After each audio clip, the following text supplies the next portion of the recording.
Today I'm kicking off a bit of a new series on the Triathlon Nutrition Academy podcast. Recently I put a call out to our free Dietitian Approved Crew Facebook group for what people were most interested to hear about. And it actually surprised me, but they were most interested in hearing about age-group triathletes and their journey with training and nutrition. So there is no one better to get this series started than Kelly Estes. Kelly is a seasoned punter on the TNA podcast. I think we're up to episode 3 or 4 even. You would have heard him back a while ago when he spoke with Chris Tubbs, another Academy athlete, about how much money they were saving as a result of joining the program. Plus another episode with Kelly and Steve and Chris about their journey of nutrition over 9 months. And today it is just me and Kelly. Kelly is from Idaho Falls in Idaho in the USA. He is retired, so he is a full-time pro triathlete, although he will hate me saying that he's pro, but he doesn't have the ball and chain of having to work anymore, which honestly really suits him.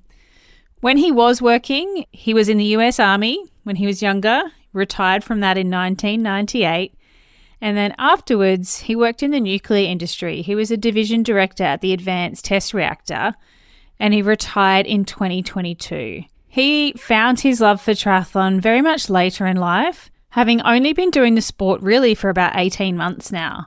But he currently is training and preparing for his first full distance event at Ironman California very, very soon. He is a Triathlon Nutrition Academy athlete alumni. He's in our SUPERCHARGED squad, which is our secret little place that we get to hang out after the program is finished. And Kelly is my data nerd. He loves numbers. He loves spreadsheets. He loves analyzing trends. He likes putting things in neat little boxes. And like most triathletes, just wants to do the best that he can with his training and nutrition. So I'd love you to hear his story. He's a lifelong learner. He even did a nutrition course to try and learn about nutrition himself, and in theory, is a qualified nutrition coach. Sorry to laugh, Kelly. But one thing he did say to me was it was nothing compared to what he did learn in the Academy program. So without further ado, let me introduce you again to Kelly. Welcome to the Triathlon Nutrition Academy podcast, the show designed to serve you up evidence-based sports nutrition advice from the experts. Hi, I'm your host Taryn, accredited practicing dietitian, advanced sports dietitian, and founder of Dietitian Approved. Listen as I break down the latest evidence to give you practical, easy-to-digest strategies to train hard, recover faster, and perform at your best. You have so much potential, and I want to help you unlock that with the power of nutrition. Let's get into it. Joining me today back on the podcast for what I think is the third time, so definitely not new to the TNA podcast, is Kelly Estes. Thank you for joining me, Kelly. Hi, Taryn. Thank you for having me. I'm really excited to talk to you again. I keep getting you back because you have such great insight into triathlon training and nutrition. And most excitedly, you're about to do your first ever Ironman. So I'm going to get you to share all the things that you've been working on with training and nutrition to head into that, which is really exciting. Yes, great. I'm glad to share. So you are relatively new to the sport. You are now retired. Retirement life definitely suits you. You get to train whenever the heck you want, which is amazing. But how did you find going from not doing triathlon to then suddenly doing triathlon? And what do you use as your training platform of choice? Whenever I retired, I had this inkling that I wanted to be more physically active. And before I retired, I started doing more walking to try to start making a change and trying to lose some weight. But throughout my whole lifetime, though, I've been a runner. Whenever I joined the military when I was 17 years old, they start, having you run and do exercises and things like that. And that's just kind of carried on throughout my whole life. So I've ran off and on throughout my whole life. But the last probably 10 years of my career, I really struggled exercising because I really got very time poor. I was having to support work. I had a mid-level management position as a division director at a nuclear reactor that operated 24/7, and it was a pretty big time commitment. Anyway, I had very little time for exercising, even walking. So whenever I retired, I knew that I wanted to do something to get feeling better, feeling healthier, lose some weight, just all those things that everybody really wants to do when they retire. So whenever I retired, which I was fortunate enough to be able to start taking some vacation right at the end of work. As you transition, you go from vacation right into retirement. And while I was in this vacation stage, just before my retirement officially started, I saw this advertisement from TriDot, which is my training platform. This TriDot program had what's called a preseason project. And they allow you to sign up for 2 free months of TriDot training in exchange for they get to collect your data and use it to help develop their program. And so I thought, hey, this is going to be a great opportunity, 2 free months to try out something like this. It's going to help me with being more physically active. But triathlon was something I had thought about for years of wanting to be involved in it. I had done a couple of sprint distance triathlons back in 2006, and it was difficult to keep up with that. So I didn't do it more than just those 2 sprint distance events. Anyway, I knew I wanted to do it again. And that's kind of how it got started, is when retirement came around and TriDot popped up on my Facebook feed. I decided to give it a try, and it just led to where I'm at today because TriDot made it really easy to be successful. The training program wasn't that difficult. I could do it day after day, and so now I train 6 days a week and have 1 day off, and it's worked out really well for me. I have avoided injury from exercise-induced injuries, and it's really worked out well. What is it that you loved most about the TriDot platform? That they make it really very easy for you to be successful in terms of every day they tell you exactly what you need to do in terms of your swim, bike, or run exercise. They tell you what warm-ups you need to do. They tell you how long you need to be exercising and at what pace you need to go. And in order for them to be able to tell you at what pace you need to go or for how long you need to exercise, they do periodic assessments. And for right now, for me, it's about once a month. I do an assessment where I do some kind of a swim assessment and a bike assessment and a run assessment. And the results of those assessments are fed back into their software program that's used to tell me whatever my new swim speed needs to be, bike pace needs to be, or bike power, if you use power, and my run speed of what that needs to be. And so I've just continually improved month after month, ever since I've joined TriDot, which has roughly been 18 months ago.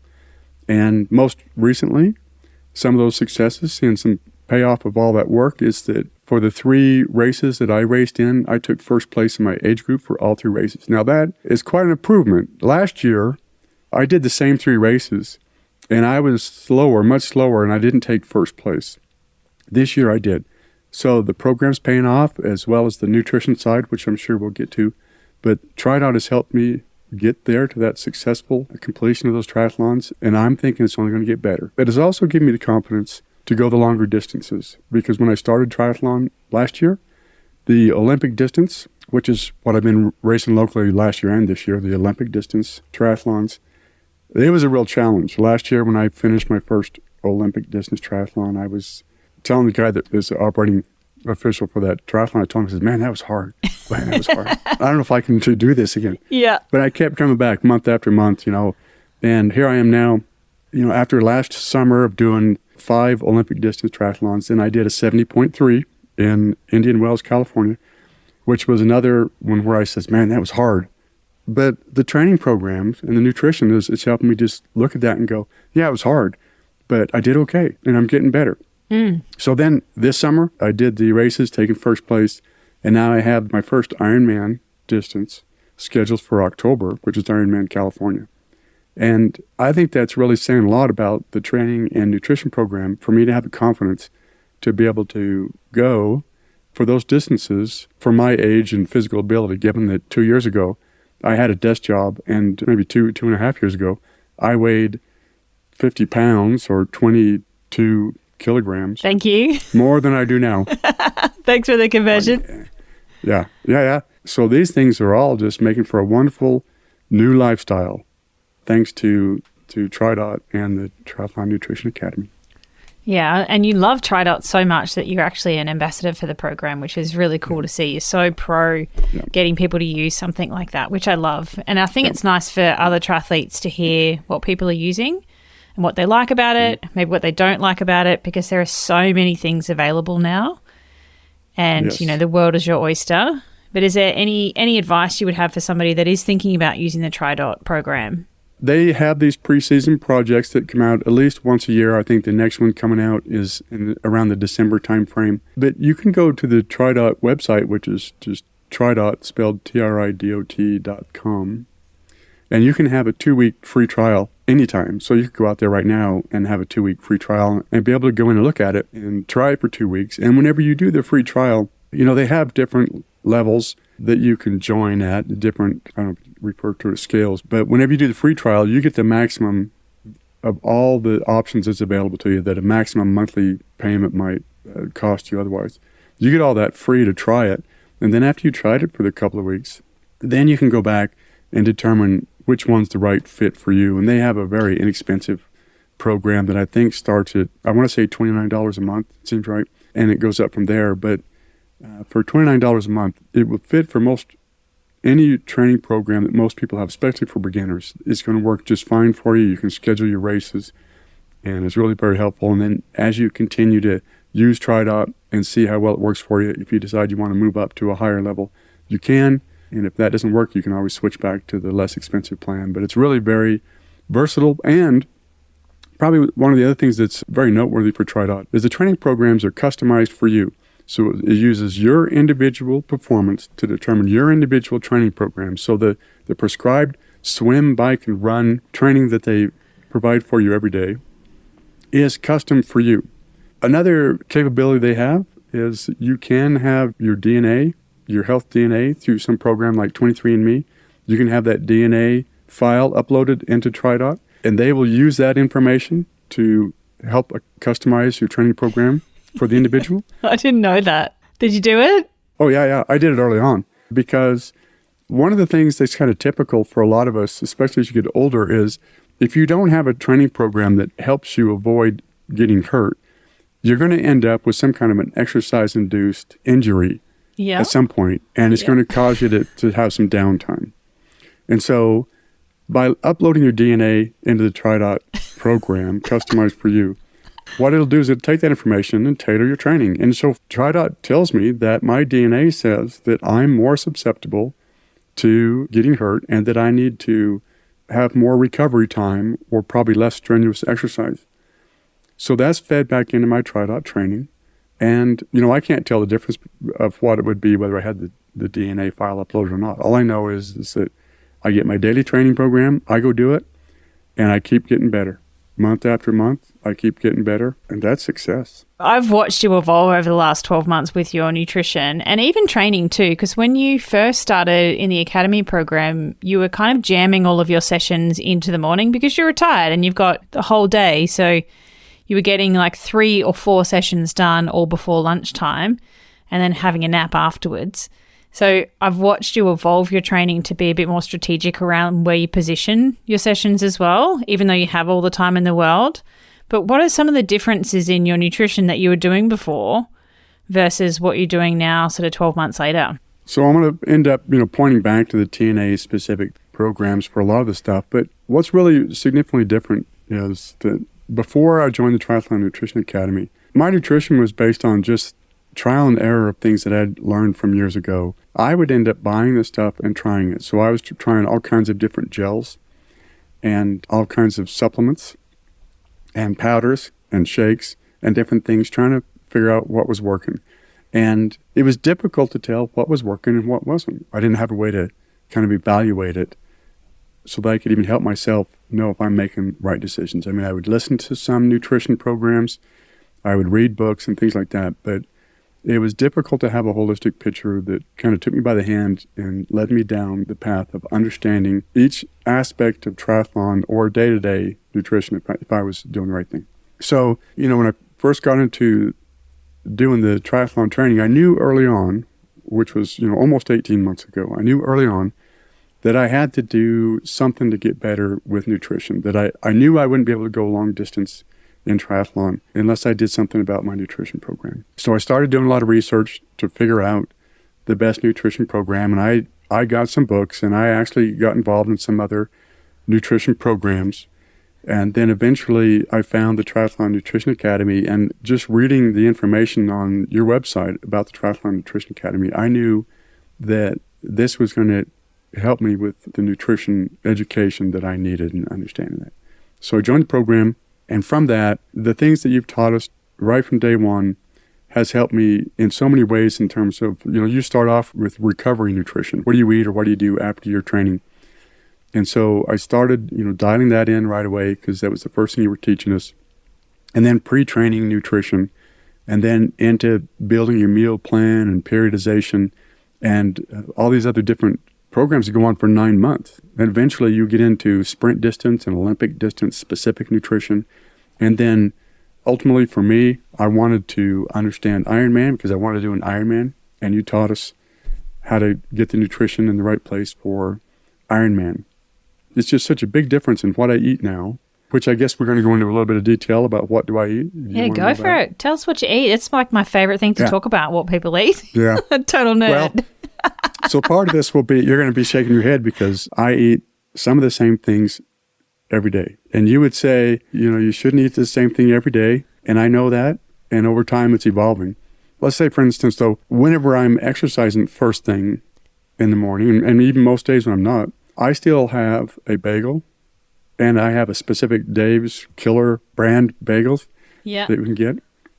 I have those with some honey on it, but over time I've learned more about honey, and so now I use a raw, unfiltered honey versus I used to just get some store-bought honey that I never paid attention to what kind it was. So I put the honey on there, and I have that with some coffee. And the reason I picked that is because you've given a certain target of how many carbs that you should have before you exercise. And so my bagel and my honey hits that carb target as well as its quick energy. And so then whenever I turn around and go out the door to exercise, maybe an hour after I've had that food, and my performance is as good as it's ever been for those morning exercise routines. So I'll still have that even on days when I'm exercising in the afternoons or something. I will still start my day with the bagel and honey. And so then right now, I'm trying to get out in the heat of the day and exercise. So my training's in the early afternoon now because here in the United States, even though it's early September, it's still hot. It sits up in the mid 70s to low 80 degrees, which is 27 degrees, 26.6 degrees Celsius is 80 degrees Fahrenheit. So it's not too bad, but that closely resembles what Ironman California is going to be. It's going to be in the low 70s. And so the point was that I'm out there in the afternoons training in the heat. So I'm trying to ride, take those long, my forecasted bike time is 7 hours for an Ironman. And right now my training rides are only at 5.5 hours and building up to 7. But I'm trying to do them all in the heat of the day. Yep. And then my runs the same way. I do them in the heat of the day. And so I'm trying to practice my nutrition. But before I go out for those long rides, I may have a bagel and honey again in the afternoon, or depending on what it is, but I'm trying to make sure I hit that carb target before I go out and exercise. And then, of course, you've given us carb and hydration targets during the rides or the runs that I focus on to try to hit those targets, to include, that gut training. Yeah, and they're custom to you and what you're up to as well. They're not generic. It's specifically dialed in for where you're at building into an Ironman and also where your rides are at the moment to gut train as best as you can to maximize your absorption. Right. That's one of the wonderful things about TriDot is they have you do these practice runs before the Ironman. So I'll actually get to practice a 7-hour bike ride twice before the actual event. That means I also get to practice the nutrition and hydration, that goes along with it. And so just collectively between TriDot and the Triathlon Nutrition Academy, I have everything I need to be successful. I just need to do the training and do the nutrition, do the right things. Do the eating and do the training. Tick. Sounds easy. Yes. Sounds simple, right? Well, that's why I really like it. And that's why I like, being able to come on the podcast and talk about it, is because there can be a lot of incorrect information on the internet. Or as I was saying when we started this podcast, when I was doing triathlon in 2006, that kind of information in the training programs were not there, right? There wasn't automated information, machine learning like the TriDot's unit using to give you such a specific customized program. That nutrition information certainly wasn't there. I was reading Runner's World back then, and I was eating, I don't remember what it was, but it was a Clif Bar or something, Power Bar. I think the brand was Power Bar, and they were just this hard, square piece of something that was not that tasty. I certainly wasn't eating a certain amount of carbs per hour or drinking a certain amount of liquid per hour. I mean, that stuff just, well, at least I didn't know about it back then. It makes it easier when you have a plan to follow, doesn't it? You're just not second-guessing things all the time, and you know that what you're doing is going to help you achieve your goals. And you can tweak it and finesse it as you go, but sometimes it just takes all of that overwhelm and confusion out of all the things that you could be doing for triathlon when you actually do have a plan, both training and nutrition to follow along with. So the Triathlon Nutrition Academy, you teach us how to identify the amount of carbs you should be taking in during the run or the ride, and how to do sweat testing so you know how much water and whether it's sodium or other electrolytes you need to take in while you're running or riding. And so one of the things that's really nice about the program is that you have an idea of what you're supposed to be eating and drinking. And so then you get to practice it while you're out there riding and dial it in, make sure that it is right for you and it's customized for you. And it just gives you this feeling of being successful that's really wonderful. That maybe you have some occasional discomfort, but that's all part of the training is that, well, maybe you're eating and drinking too much, you need to back off a little bit. But you know that, you learn that. That's pretty valuable. There's, you're getting all that trial and error out of the way before the race actually gets here. Yeah, so good. Particularly for someone like you that loves a good spreadsheet and loves a plan, having something to follow, and then you really like to gauge how you're going and get that feedback, which you're a bit lost with before, and you're really clear around, like, if I implement this, am I going to feel different or not, and what you're actually looking for to kind of assess, positive or negative, what's the change here, and then what's the solution moving forwards. The way you characterize it, TriDot has this monthly assessment program that helps you understand if you're getting better or not, and kind of helps you understand what to do about it. So really what you're talking about is how do you tell with nutrition if you're on the right track or not? And are you doing the right things? Are you getting better? Are you fueling for the longer distances or to support your training? And that's pretty important. So that is where my head goes, is I'm trying to figure out how to assess if I'm on the right track with my nutrition. Because, like I said, before I started triathlon 18 months ago, you have no clue if you're on the right track. And you need a way. You need a way to know. Always. Always. Are you a triathlete sick of fumbling around in the dark with your nutrition? Is nutrition the missing link in helping you reach your goals? And do you want to maximize your training efforts and level up your performance? Of course you do. Come and join me for free at Fuel School. It's a free 3-day live and online nutrition training week. And I've designed it to give you the nutritional edge in 2024 and lay the foundation of your day-to-day fueling and race nutrition. It's on the 14th to the 16th of January, 9 a.m. Brisbane time, so Australian Eastern Standard Time every day, which is 3 p.m. PST, 5 p.m. CST, and 6 p.m. EST on the 13th to the 15th of January. To register, head to fuel.school. Yep, www.fuel.school. Whether you're a seasoned triathlete or just starting your nutrition journey, this free event is your opportunity to learn from an advanced sports dietitian and triathlon nutrition specialist and transform the way you approach your nutrition for 2024. Fuel.school, it's free. I'll see you there.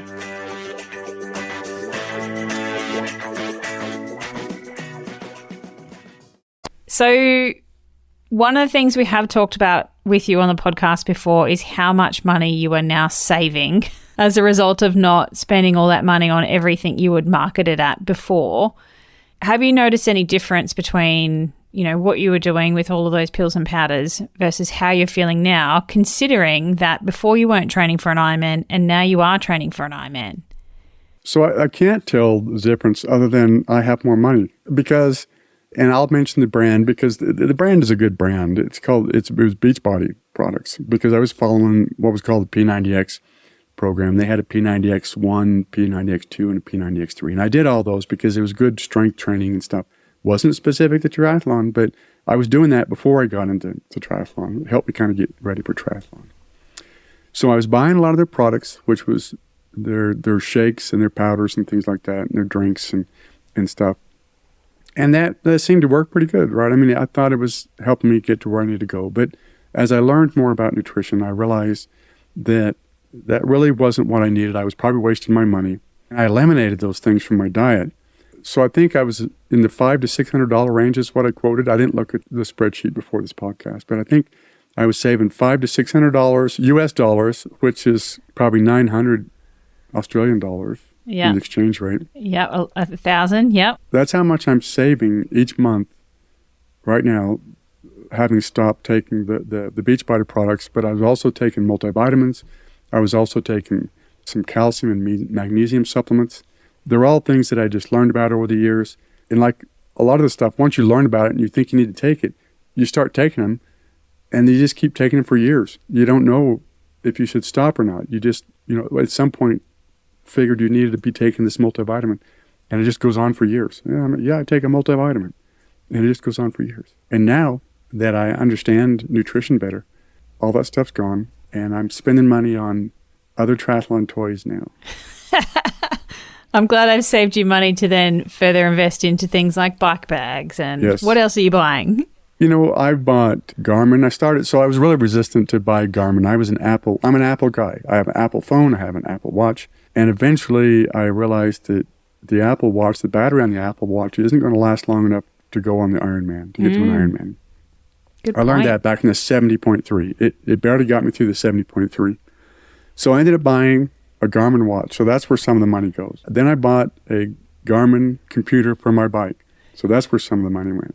I bought a new wetsuit because I had the money. I wanted a new wetsuit. The wetsuit I had before I had been using from 20 years ago. They never go bad. So it's just like I still had the old one. But I bought a new wetsuit.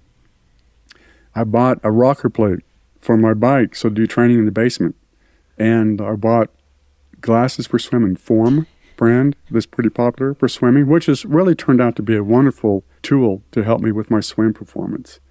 And it's those kinds of things that I've spent the money on. So you could either characterize this as you've saved me more money than the program cost, because $600 a month was more than what the Triathlon Nutrition Academy was costing.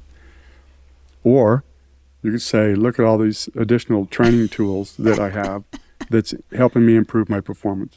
I like the first one better rather than just funneling your cash from useless supplements into more things. But triathlon is a very expensive sport, isn't it? And there's always more things you could buy, and you're a tech lover. There's always going to be more tech that you're going to be tempted by. But I'm okay with that because it's not giving money to the multi-billion-dollar supplement industry for stuff that's absolutely useless. Oh, I love it. Have you got a spreadsheet to check that the data's accurate and things like that? You got your heart rate and all those sorts of things, your sleep? No, I've thought about that. I'm going to do that eventually. Okay.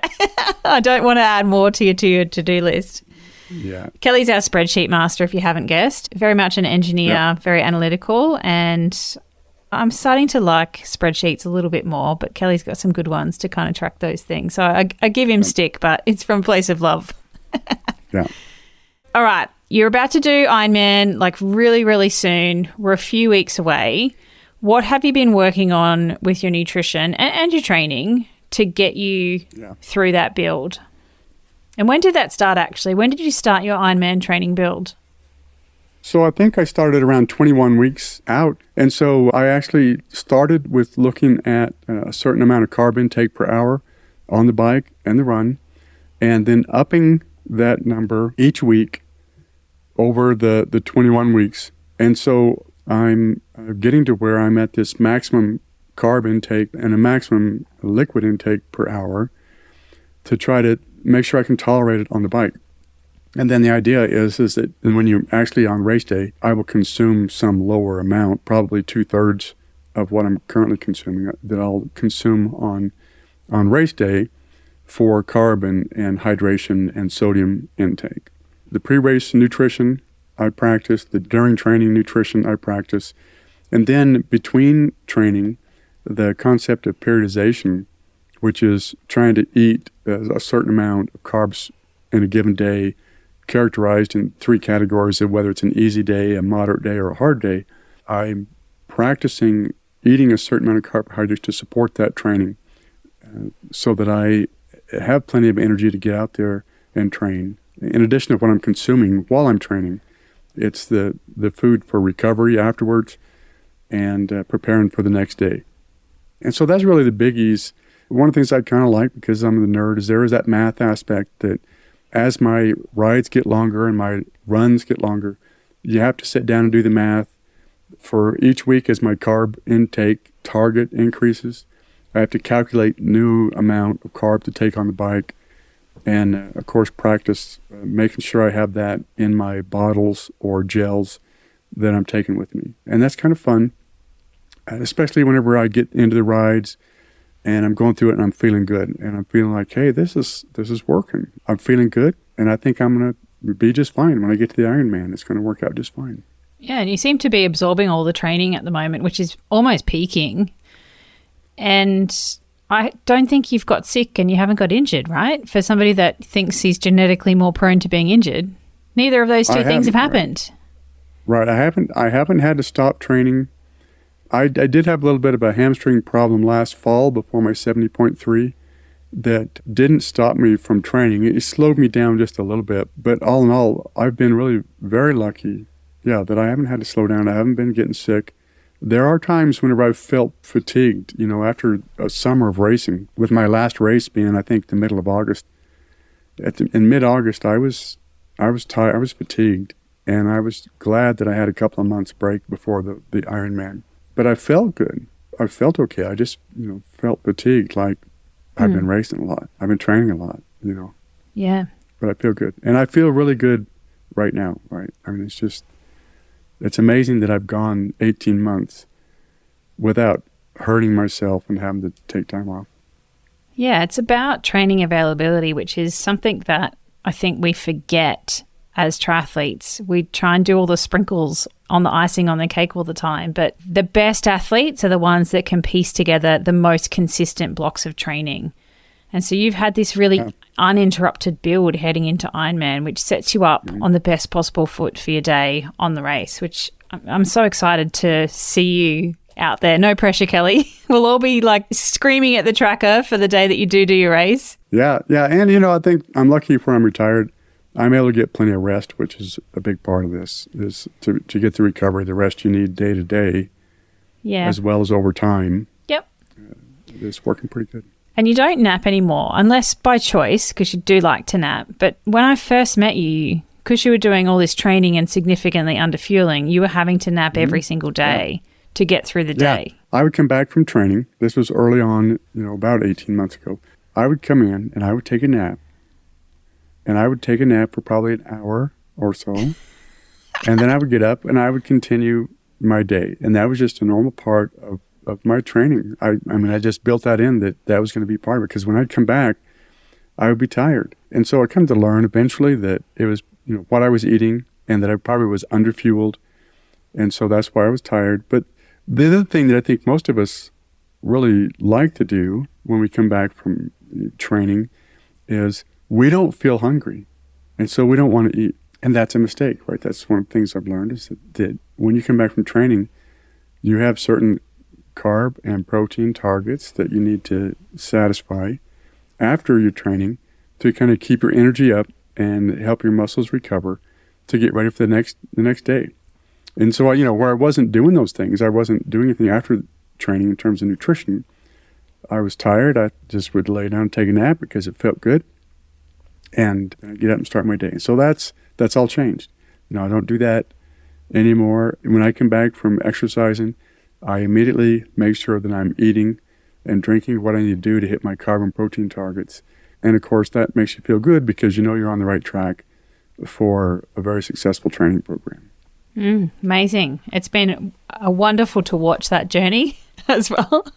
And, to have the choice and the flexibility and the freedom to nap because you're retired and you have all day, but then to not actually physically need that has been really good to see. Yeah, it's been nice. So what I might do, if you're okay with it, when we've got your race number, I'm going to put that in the show notes and I'm going to put it on the socials so that we can all get behind you, Kelly, for your first ever Ironman coming up shortly, and just yell at the tracker for the entire day. I'm really excited to see how you perform. I feel incredible pressure.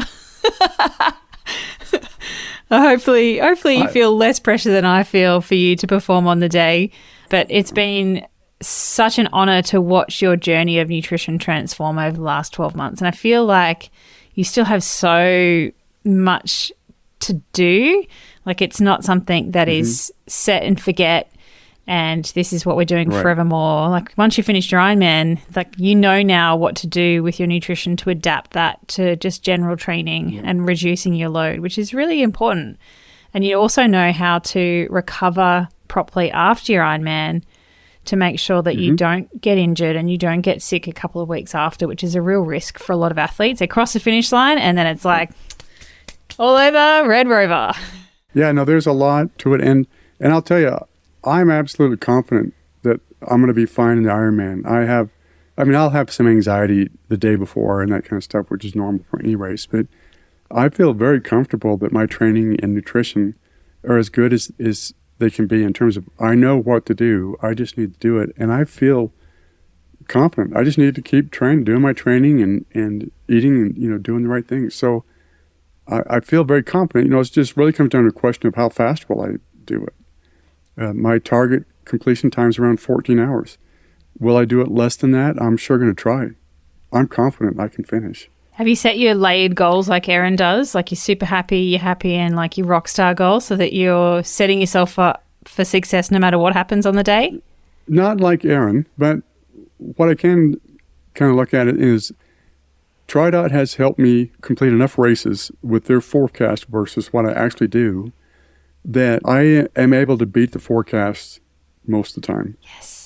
For the Olympic distances. Yep. And so I feel confident. That's why I feel confident, is that I know the 14-hour completion time, I can probably do that because I've had enough practice and enough training and enough experience actually racing that I think I'm going to be okay. So in terms of what does success look like? Well, if I hit the completion time, and I think my time's around 14 hours, the target, if I hit that, I'm going to be happy.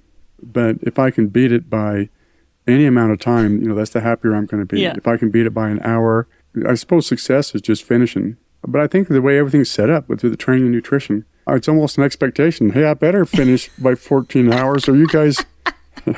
I know, that's what I mean. We're a team here. I feel incredible pressure. It's all on me. Yeah, no. No, I've been practicing and training enough that I'm absolutely confident that things are going to be okay. And that's how you want to feel when you're heading into the biggest race of your life. So that's so good. Yeah.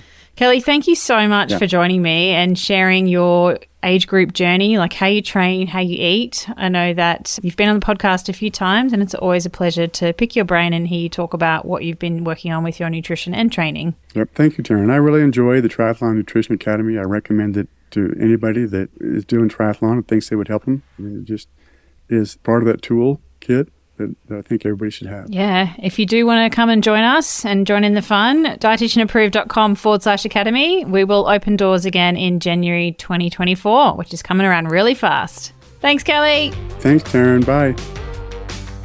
Thanks for joining me for this episode of the Triathlon Nutrition Academy podcast.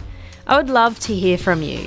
If you have any questions or want to share with me what you've learnt, email me at podcast@dietitianapproved.com. You can also spread the word by leaving me a review and taking a screenshot of you listening to the show. Don't forget to tag me on social media at dietitian.approved so I can give you a shout out too. If you want to learn more about what we do, head to dietitianapproved.com.